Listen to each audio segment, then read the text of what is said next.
AP సచివాలయ సిబ్బంది విషయంలో కూటమి ప్రభుత్వం మరో కీలక నిర్ణయం తీసుకుంది. ఫేషియల్ అటెండెన్స్ అమలు చేయబోతోంది. ఉద్యోగుల సమయ పాలనపై కఠిన నిబంధనలు అమలు చేయనున్నారు. ముఖ్యంగా గ్రామ వార్డు సచివాలయ ఉద్యోగులు ఇకపై విధులకు ఖచ్చితమైన సమయానికి హాజరు కావాలన్న ఆదేశాలను జారీ చేసింది.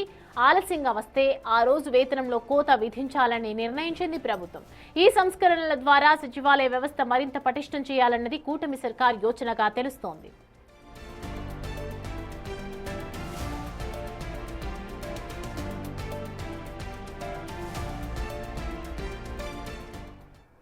రైట్, ఈ అంశానికి సంబంధించి పూర్తి డీటెయిల్స్ అందించడానికి మా ప్రతినిధి శివ మనకి అందుబాటులో ఉన్నారు.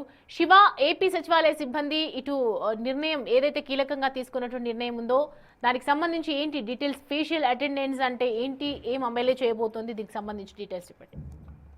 మొత్తం మీద చూసుకుంటే సచివాలయ ఉద్యోగులకు సంబంధించి కూడా ఏపీ ప్రభుత్వం కీలకమైన నిర్ణయం తీసుకోబోతుంది. ఇప్పటికే సచివాలయ ఉద్యోగులకు సంబంధించి అన్ని విభాగాలకు సంబంధించిన సచివాలయ ఉద్యోగులంతా కూడా ప్రతిరోజు కూడా ఫేస్ కు సంబంధించిన ట్యాగ్ చేయాలని చెప్పి కూడా పూర్తి స్థాయిలో నిర్ణయం తీసుకున్న పరిస్థితి కనిపిస్తా ఉంది.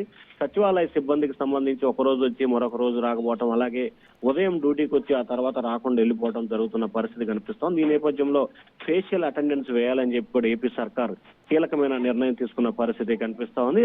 ప్రస్తుతాన్ని చూసుకుంటే రాష్ట్ర వ్యాప్తంగా అన్ని విభాగాలకు సంబంధించి కూడా ఈ విధానం కొనసాగుతోంది. కానీ సచివాలయానికి సంబంధించి మాత్రం ప్రస్తుతం ఫేషియల్ అటెండెన్స్ లేని పరిస్థితి కనిపించింది. ఇటీవల కాలంలోనే ఉదయం డ్యూటీకి వచ్చిన సమయంలో ఫేషియల్ అటెండెన్స్ ని ఏర్పాటు చేశారు. కానీ తిరిగి వెళ్లే సమయంలో కొన్ని ప్రాంతాల్లో అమలు చేయలేదు. ఈ నేపథ్యంలో చాలా మంది సిబ్బంది ఎప్పుడు వస్తున్నారో తెలియట్లేదు, ఎప్పుడు వెళ్తున్నారో తెలియని పరిస్థితి ఏర్పడుతుంది. ఈ నేపథ్యంలో వచ్చేటప్పుడు వెళ్లేటప్పుడు రెండు చోట్ల కూడా పూర్తి స్థాయిలో ఫేషియల్ అటెండెన్స్ వేయాలని చెప్పి ఏపీ ప్రభుత్వం కీలక నిర్ణయం తీసుకుంది. ఉద్యోగుల సమయ పాలనపై కఠినమైన నిబంధనలు అమలు చేయాలని చెప్పి సర్కార్ నిర్ణయం తీసుకుంది. ముఖ్యంగా గ్రామ వార్డు సచివాలయ ఉద్యోగులపై విధులకు ఖచ్చితంగా హాజరయ్యే సమయాన్ని పూర్తి స్థాయిలో కూడా అప్డేట్ చేయాలని చెప్పి ప్రభుత్వం ఉత్తర్వులు జారీ చేసింది. ఆలస్యంగా వస్తే ఆ రోజు వేతనంలో కోత విధించాలని చెప్పి ఏపీ ప్రభుత్వం మరొక నిర్ణయం తీసుకుంది. ఈ సంస్కరణ ద్వారా సచివాలయ వ్యవస్థ కొంత పటిష్టం చేసే దిశగా ఏపీ ప్రభుత్వం కార్యాచరణ రూపొందిస్తా ఉంది. సౌమ్య, సో సచివాలయంలో ఎవరు ఏ టైంకి హాజరవుతున్నారు అనేది పర్టికులర్ టైం లేకుండా వ్యవహరిస్తున్నారు అని చెప్తున్నారు. ఈ ఫేషియల్ అటెండెన్స్ ద్వారా అంటే మార్పులు ఏమైనా జరుగుతాయి అని అనుకోవచ్చా? వ్యవస్థకు సంబంధించి కంట్రోలింగ్ వచ్చే అవకాశాలు ఉన్నాయని అనుకోవచ్చా శివ?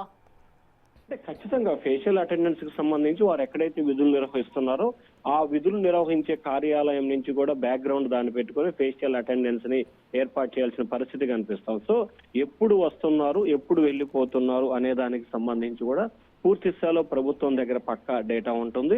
అలాగే వారు వస్తున్నారా లేదా, రాకుండా బయట ఉండి కార్యకలాపాలు కొనసాగిస్తున్నారా, మిగిలిన వ్యవహారాలు చక్కదిద్దుతున్నారా అనే అంశానికి సంబంధించి క్లారిటీ వచ్చే అవకాశం కనిపిస్తాం. దాంతో పాటుగా భవిష్యత్తులో సచివాలయ వ్యవస్థకు సంబంధించి అసలు అక్కడ ఎటువంటి కార్యకలాపాలు కొనసాగుతున్నాయి, ఎన్ని కార్యకలాపాలకు సంబంధించి పనులు కొనసాగుతున్నాయి అనే డేటాని కూడా ప్రభుత్వం త్వరలో తీసుకొచ్చే ప్రయత్నాలు చేస్తా ఉంది. కాబట్టి ముందుగా ఈ ప్రయత్నాన్ని రాష్ట్ర వ్యాప్తంగా అమలు చేయాలనేది ప్రభుత్వం నిర్ణయం తీసుకుంది. Soumya, right Shiva, thanks for the updates.